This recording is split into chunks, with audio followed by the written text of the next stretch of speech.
Hi guys, annyeonghaseyo. So sa ating mga IPS aspirants guys, congratulations sa lahat guys, sa lahat ng mga nakapasok kahapon. Congratulations.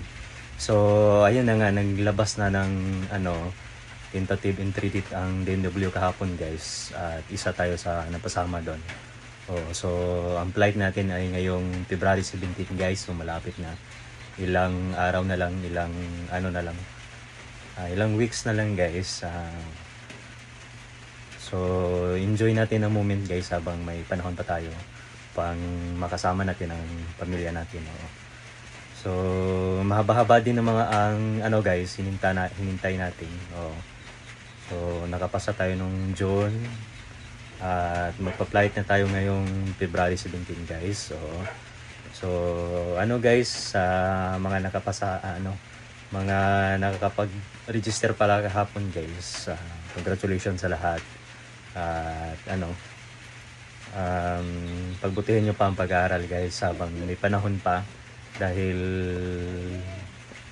yung exam nyo is na pala guys, March 3, next month na. So habang may panahon pa guys, pagbutihin pa ang pag-aaral dahil hindi talaga biro ang exam guys. So sayang naman pag hindi natin may pasa yung exam.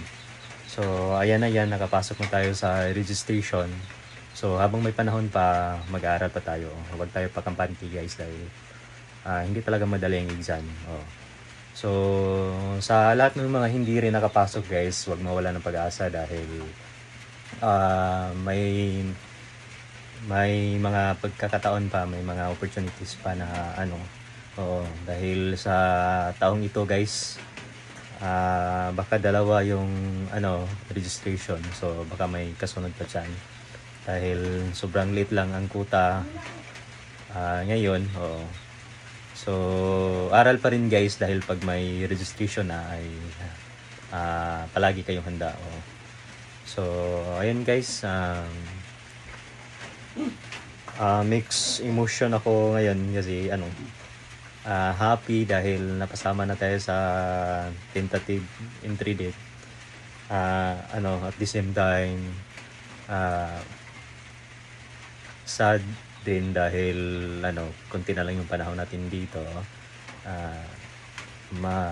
Malalayo na tayo sa pamilya natin. So okay lang yun guys dahil para naman sa para naman sa pangarap natin.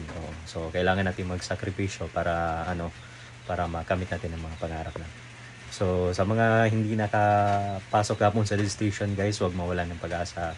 Huwag mo agad isuko yung pangarap mo. Dahil kung pangarap mo talaga yan ay hindi mo yan susukuan.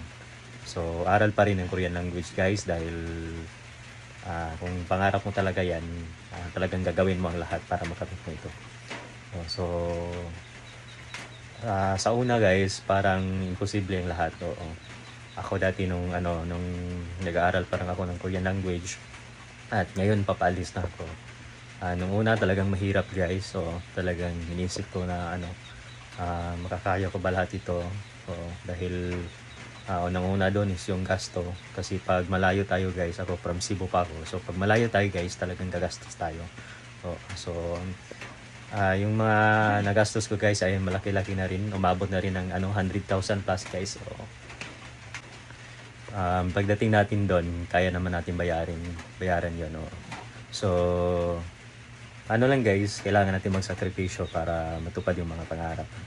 So congratulations sa lahat guys at good luck.